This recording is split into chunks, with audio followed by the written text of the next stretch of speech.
Today's guest is the lovely Melissa Kupsch in Queensland, Australia. Melissa is known for her incredible results she has with clients who are seeking treatment for fertility.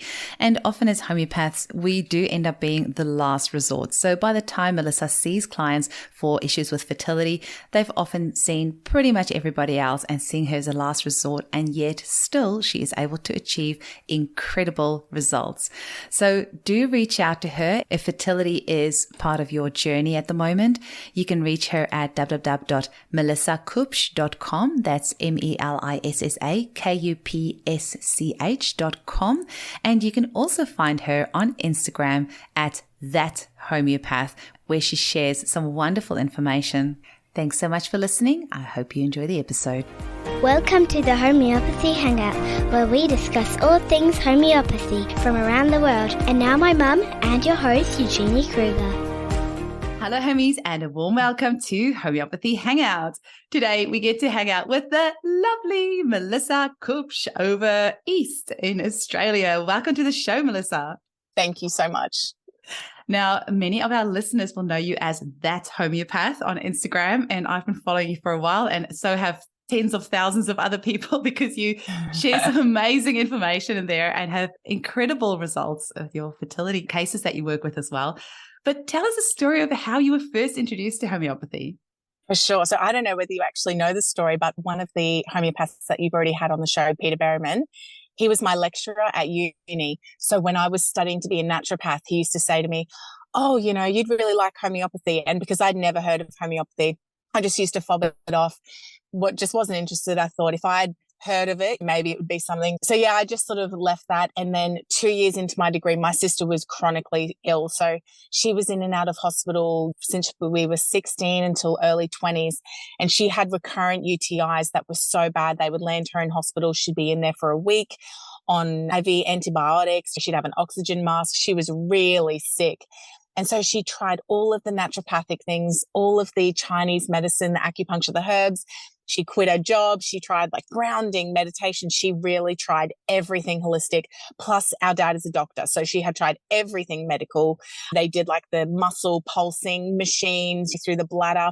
All of these things, had the best specialist in one of Brisbane's best private hospitals. And anyway, they just said, this is just something that you're going to have the rest of your life. The best we can do for you is recommend prophylactic antibiotics for you to take every single day to try and prevent an infection. And it's like, that is just not viable. On top of that, they just said, you just really need to not ever have sex because that was kickstarting these urinary tract infections. And yeah, one day I was at uni, still studying on course to be a naturopath. And then Peter Berryman said to me, oh, you sure you don't want to do homeopathy? I was like, right, that's it. If you can cure my sister's like chronic condition, then I'll just change my degree next week.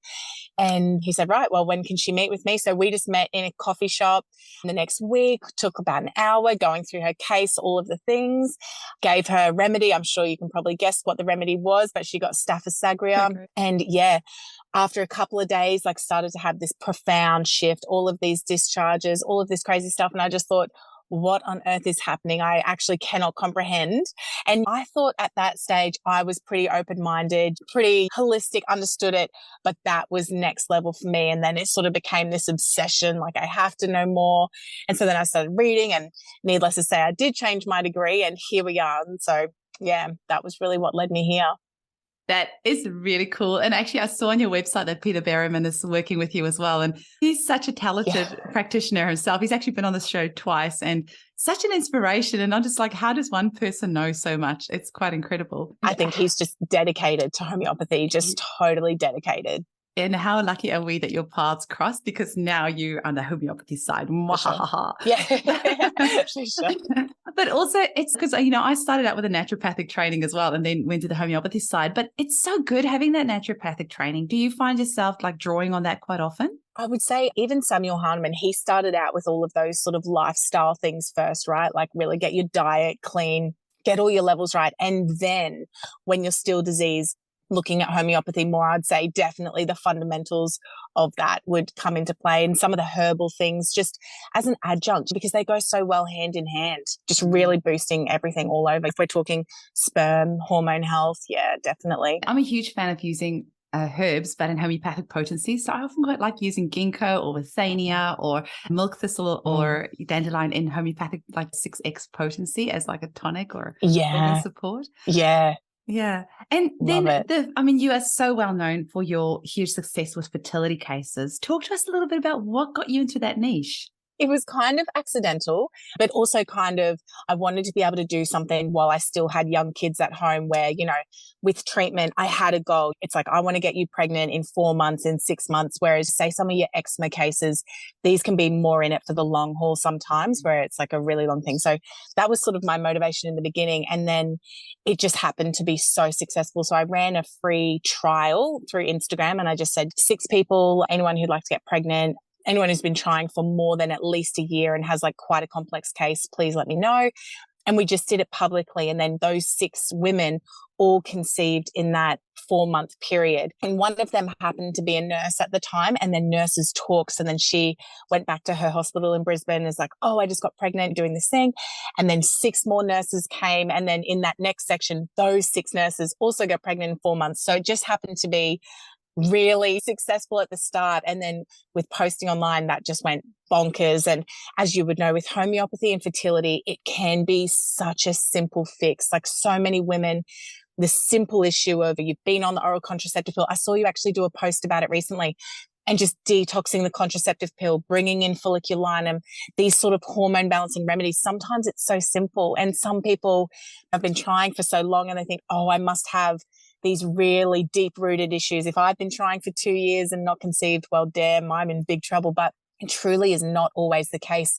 Those simple fixes, getting that good egg white mucus, sperm can swim up there, problem solved. I would say a lot of my cases are very simple.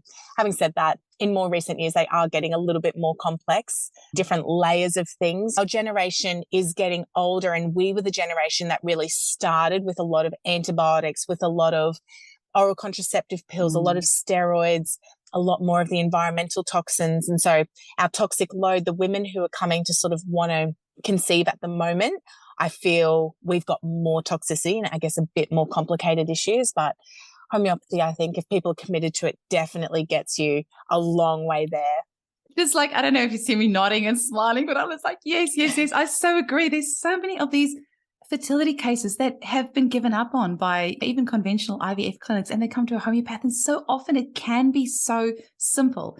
Like you said, that mucus, I've got a client at the moment and had really watery cervical mucus, and it's already starting to just getting that nice thicker. We've included this borax, like 200C on a daily basis at the moment, and that cervical mucus is changing. And I know for her, that's the only tweak that we need in her case, just to get that sperm climbing up those ladders, or like the oral contraceptive pill, or sometimes the Gardasil vaccine. But I have something I want to ask you about is more recent pharmaceutical interventions in the last 2 years, which we'll use code words for, but I'm sure everybody agrees. I have had one client, and her and her husband have both had it. And after 6 months of trying to get her pregnant and using all the techniques that I normally would, and she never had issues conceiving her first. I mean, we're only 6 months, and she's actually decided herself, her and her husband, that they're not going to continue trying, and they've given up. So they're just going to have the one child, which I'm really sad about because I was quite happy to continue trying. But I do wonder in the back of my head, have we completely stuffed things up by injecting these things into people, this experiment? And what are you seeing in clinic? Because I have seen some scary stuff. I've also seen some great results with homeopathy clearing a lot of that up. But what are you seeing? So I guess I can compare pretty well from how quickly people were getting pregnant when I started 5 years ago to now, and something has definitely changed in the last couple of years. And then looking at, do you know Greg Braden, scientist, and he's going through, and we're looking at the birth rates around the world, and they're dropping off a cliff. So we know that fertility has been severely impacted by COVID and COVID vaccines. The reason is that I've had a number of patients who were well into their pregnancies at even 20 weeks who got COVID and then started bleeding and miscarrying. Likewise, a lot of miscarriages with the jabs and with other interventions. And so I think that it has been a mix, and a lot of my patients didn't get the recent medical interventions. And so I know that it's not just, I think it's not just that. I would say probably like 70% of my patients didn't get it and have still, and then even after having COVID, a lot of them had horrifically painful periods. And so I think it is the inflammation from whatever has happened. And there's so much controversy over like, what even is this virus? Is it a virus? Is it toxicity? Is it, I'm sure you've heard all of the theories, and whatever it is with this vector is that when people are getting sick with that set of symptoms, the periods are changing, something is changing, and something is being lit up in the body in terms of the inflammatory sort of response. And I think that's really impacting people's ability to get pregnant. And then in regards to homeopathy and clearing it, we've got the isodes that are made specifically from those three different, predominantly the three different interventions. So depending on which one specifically someone got, in the beginning of sort of seeing this come through, I was only treating people with those if they had a known adverse reaction, if they could tell me things really changed after that. And then that's when I would, whereas now I'm sort of getting to the point of, I just want to clear it anyway, just in case. I don't want people to have to wait and keep trying much longer. But yeah, it's very fascinating. And then their responses to the homeopathic versions of the medical interventions, that tells me that yes, that was a causal factor, because the homeopathy version of it is completely changing their menstrual cycle, which tells me that never well since that we're always looking for in homeopathy, like where did our fertility take a real turn? So yeah, definitely I think it is an issue. And then I think along with the homeopathics, I'm really advising people right now, like it's so much harder to get pregnant. I need you to take your sunshine exposure really seriously. I need you to take your stress levels really seriously. What used to happen, if we go back a couple of like generations, people could probably smoke and easily get pregnant, drink a lot and get pregnant, live all this. These days, it's like you need to put your all into it, because like the scales have just been tipped so far against most people. So yeah, that's really where I'm at. But there's just a lot of devastation out there, and the number just seems to be climbing. And when you even look at the sperm, I've got some men in their 20s, 25, 26, 27, and their sperm is so low, they're not even viable to do IVF. That's sort of the levels that we're reaching. And it is interesting to me, and it could be coincidence, but two of those men who are very, very young were male nurses. Another two were military, and they do get a lot more medical interventions just by virtue of their job. And I wonder if that is having an impact. Trauma definitely having an impact. The last couple of years being so stressful for everybody, we can't really say how much of an impact on that, the fear that their bodies are locked into. Of course, that's not really conducive to the body saying, right, let's reproduce. It's not safe. Don't do it. It's a bit of a mess, but I'm hoping that homeopathy can really come through with a bit of a shining light and help people. And it definitely does. I mean, we do see that in our clinic. I'm sure that you see this as well. The people that have been fobbed off by every other profession pretty much on the planet, that you've heard that TEETH acronym, tried everything else, try homeopathy. Yeah. And they do, Exactly. they often do come to you as a last resort. And, you're often able to help these people, that's a miracle in itself. Could you imagine what would happen if we were actually the first line of defense? You go to your GP and they say, oh, you've got this. Instead of putting up, so many of my patients, they've been through rounds, some of them up to 7 rounds of IVF by the time they come and see me, and then homeopathy was successful. And I think you could have saved yourself not only all that grief and trauma, that money, but putting your body through those extensive treatments where homeopathy, we could serve you so much better straight off the bat. And it would have been even more simple for us to treat you first. You would have been younger, not so drilled by all the pharmaceuticals. And that you would have had much more money. That's our goal. Because I think by the time that often people get to us, they have spent tens of thousands of dollars on other therapies that have not helped. And then they come and see the homeopath and we give them, like a $20 remedy or whatever.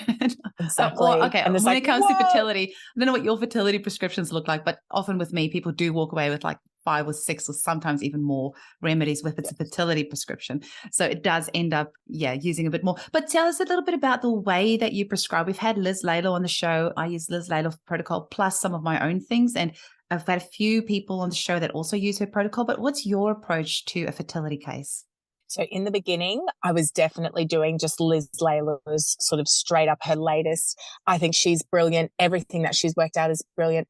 I personally started to find that I needed more heavy miasmatic prescribing to really clear those layers.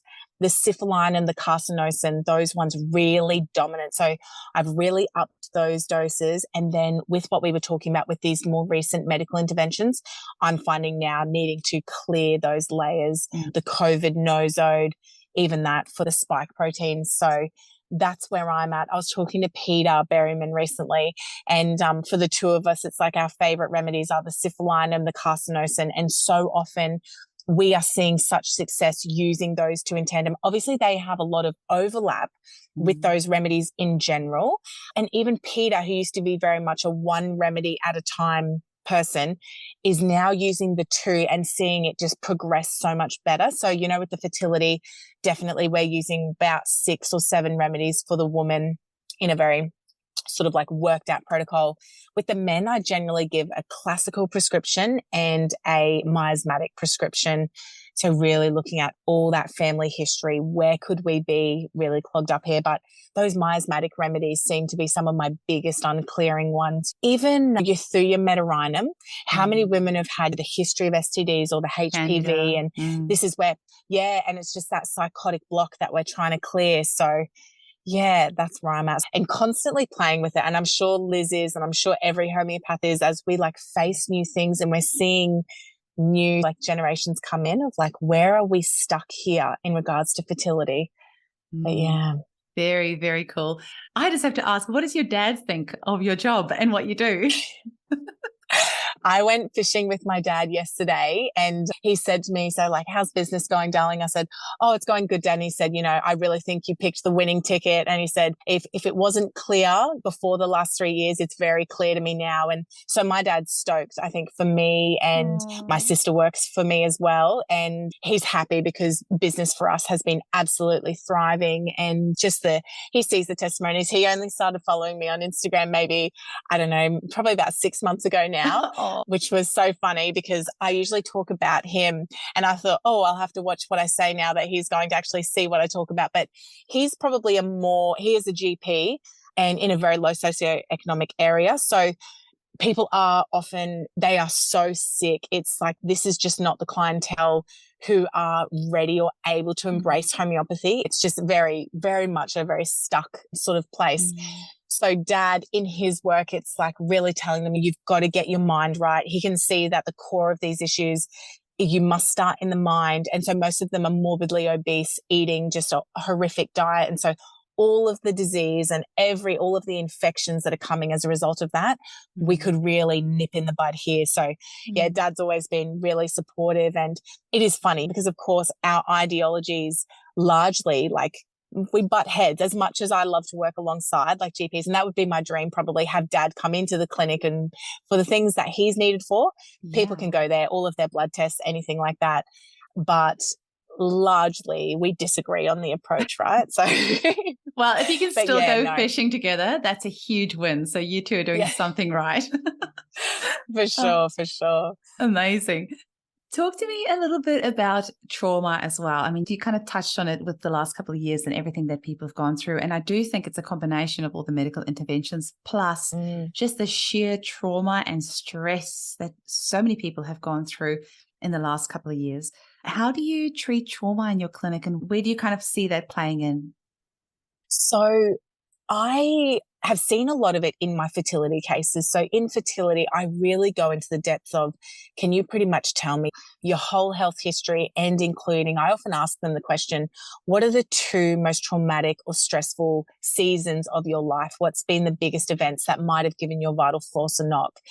And it's really interesting the things that people will say because they'll take a little bit of time to ponder it. And I ask the husband and the wife, and it's often not the things that you would expect, like the loss of someone. Sometimes it can be when my stepdad left the family, or I had a childhood friend and her mum died of cancer. And at that age, that really sent me into a spin and I got really scared. And ever since then, I've had this severe health anxiety and whatever it is, I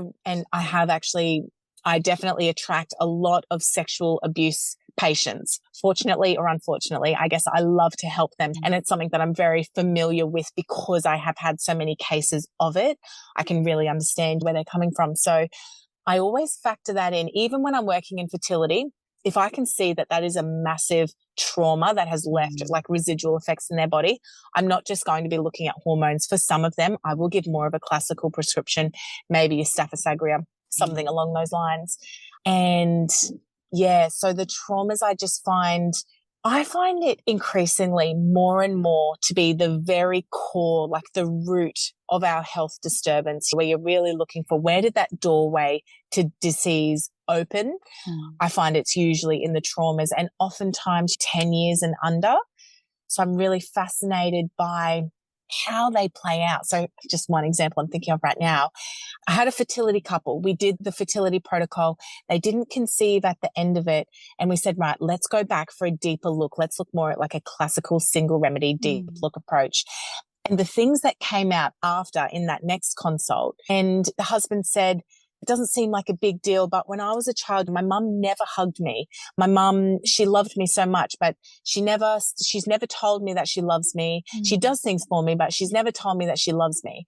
And then another thing that he said to me was, you know, when I was like a teenager, I just remember distinctly being bullied in our neighborhood and I felt so rejected. And that's what he just said. He didn't say rejected. He just said, I just remember being bullied and that really sucked. And I'm like, okay. And as we went through and looking at the vibrational pattern from the core wound, this is what I find so fascinating is that as a child, not receiving that love from his mum, he felt rejected.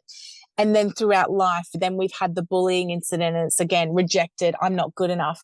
And then as we looked forward more in his life, it was this repeating theme of I'm not good enough. I'm not loved. I'm rejected.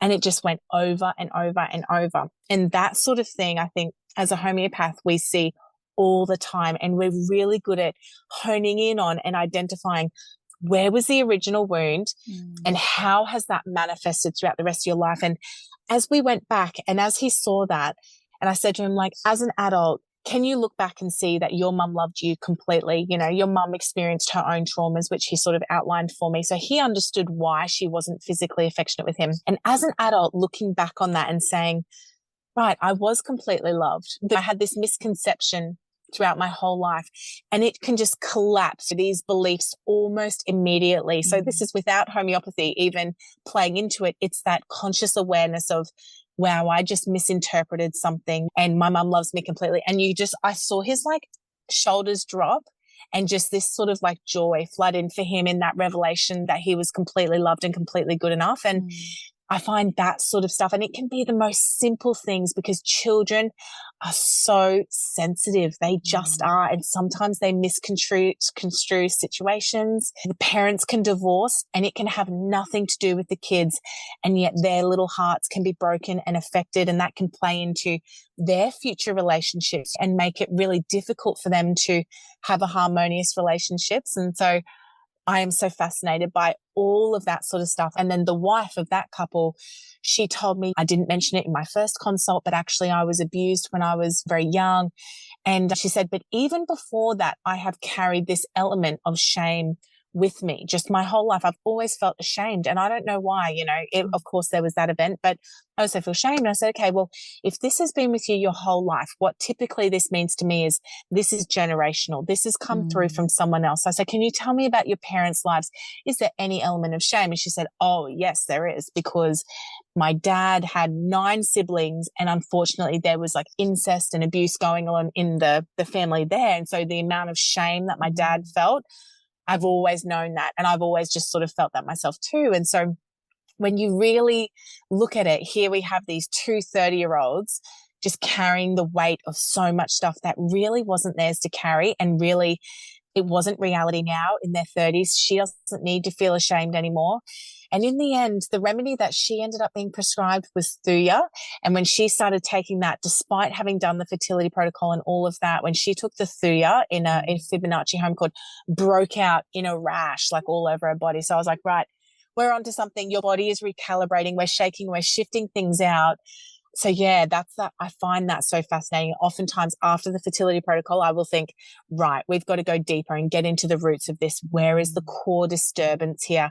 And I think the people's minds, that's where it really shows up. And yeah, that's right. And I find it, I don't know if you find this, but those core traumas tend to be the deep-seated, let's say emotional eating. Emotional eating is something, or drinking, alcoholism, drug abuse. These sorts of things are, of course, trying to cover up those uncomfortable feelings that people have often felt for a very long time, not really knowing and understanding what is it that I'm really trying to run away from, because I'm not really aware of it, but there is something that makes me not feel right. And they can recognize that they're an emotional eater. And it's that emotional eating, let's say, that leads them to be very overweight or to be eating the wrong things, because most people know what the right things are, and yet they have such difficulty, that self-sabotage, and the discipline's just not there. Whereas when we address those deeper original wounds, that's where I find they can really actually honor themselves. Yeah. And so the health from a homeopathic perspective, of course it elevates, but then your more lifestyle naturopathic, they want to exercise to feel good because they actually love themselves. That's where I think the sweet spot is.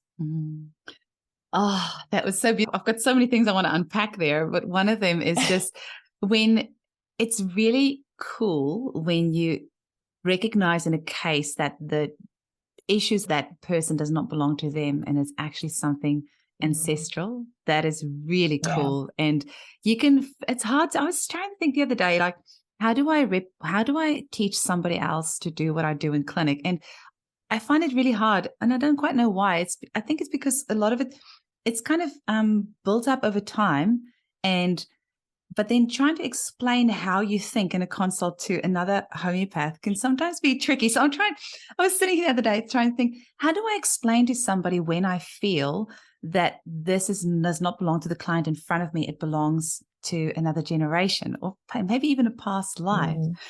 But you develop this intuition with case taking, especially when you're seeing a lot of cases, you develop this intuition where you just know this is not this person's stuff, and you give a deep-seated ancestral healing remedy to this person, and suddenly they're better. And so obviously there's something to it. And then you just gently slipped in there about the Fibonacci homochord, and I was thinking clearly Peter is having an effect on you as well as you having an effect on him. Yeah. Which is really cool. Sure. And I've also got a beautiful case from a few years ago, and this was this beautiful couple. They came in together for fertility, and she'd heard me using the latest fertility protocol, and she came in specifically for that. And so then it was uncovered that she had been sexually abused as well, which I don't know about you, Melissa, but I would say like 80% of the women I see in clinic have been sexually abused at some stage in their life. I almost sit in the clinic waiting for a woman to tell me that she has been sexually abused. So this client that came to see me for the Legislative Fertility Protocol, it was uncovered that she had been sexually abused.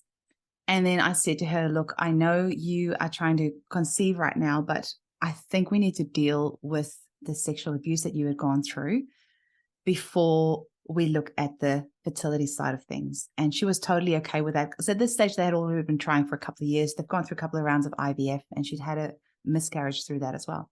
And so she was actually happy to just wait 2 months for me to just try this remedy for her to deal with the sexual abuse. She came back after 2 months, she was pregnant. And that was literally all that we had to do.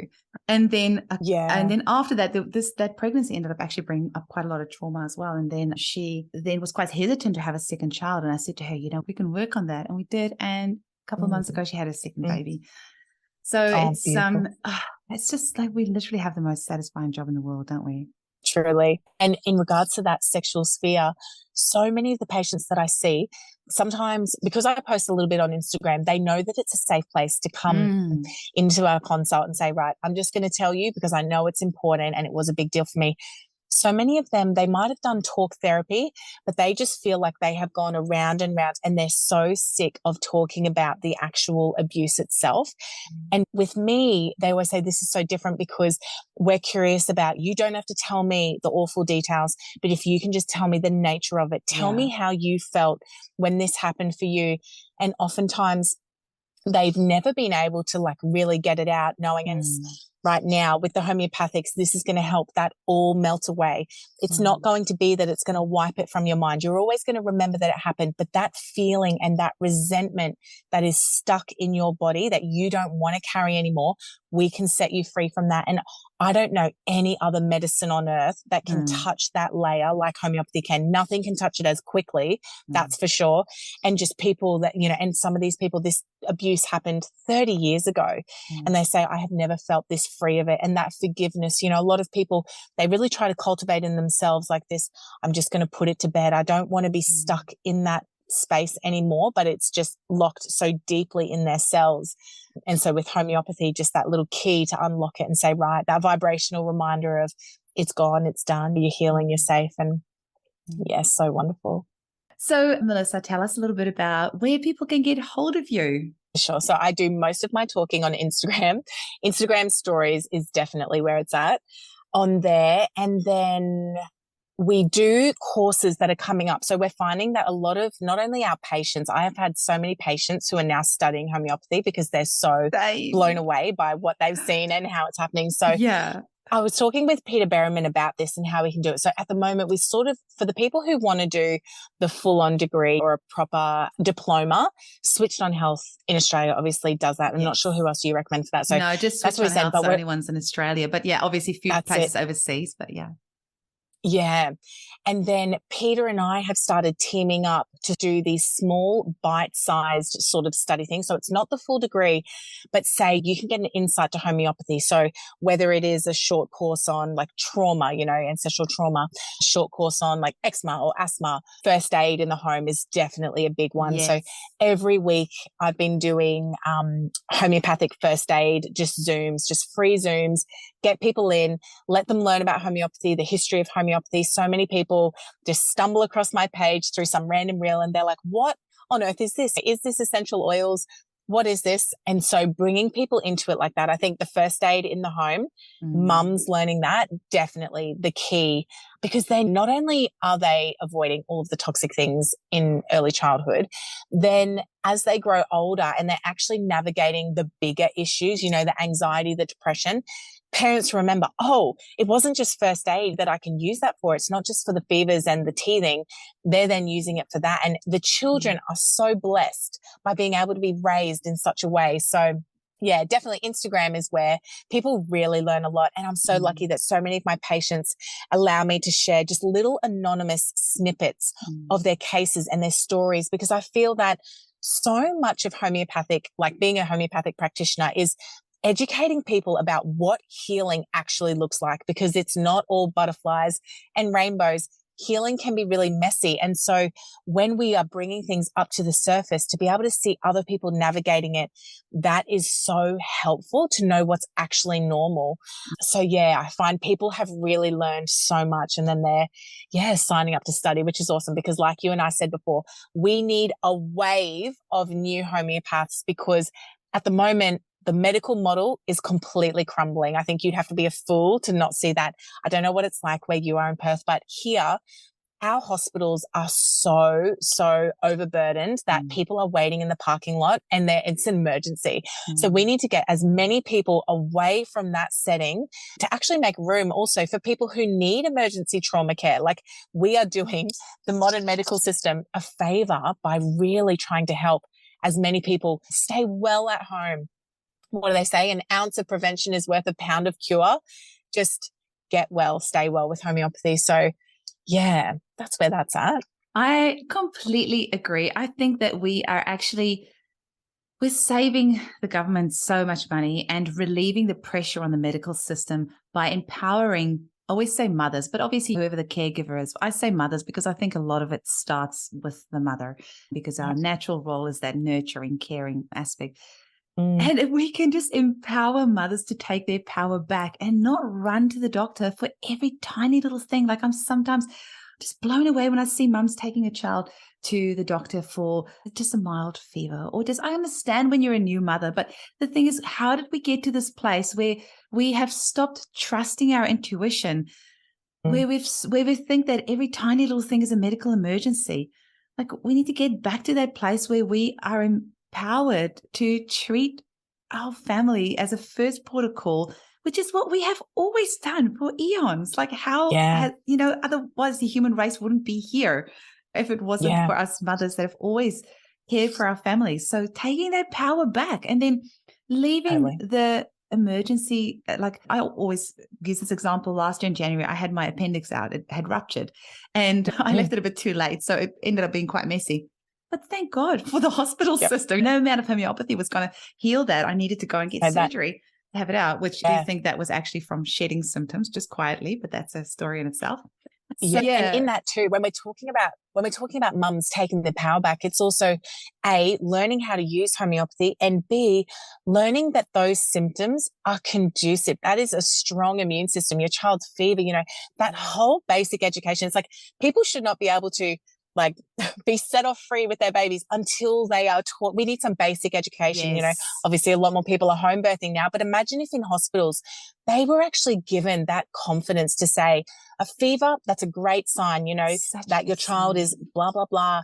It would be so beneficial. Whereas what they have done is constantly undermined. And then the last couple of years, of course, parents are genuinely scared. I don't know about you, whether you had any family members freak out over the whole pandemic saga, but in my family, there's just one family and it's like, they'll never be the same. The trauma and the fear from that, now this health anxiety, it's crippling. I mean, we're talking mask in the car alone, sort of like never going to be the same. Yes. And a lot of people fall into that category. Even a lot of the people who are more holistic, that constant brainwashing and just getting drilled, that fear is there. So coming back to knowing the body, actually how it works. Most people do not actually understand the basic foundations of how the body and the immune system works. So symptom suppression, we just want to nip it in the bud as young as possible. So mums, stay-at-home dads, anybody, like it matters so much. And can you imagine the next generation of children? I know with my kids, I've got 3 baby boys and they are all the bumps and bruises and all of the this and that. And my little one is only 2. And when he does something wrong or when the other boys are hurt and he's like, I've got an idea. I need the medicine. And he just goes straight and gets the homeopathy.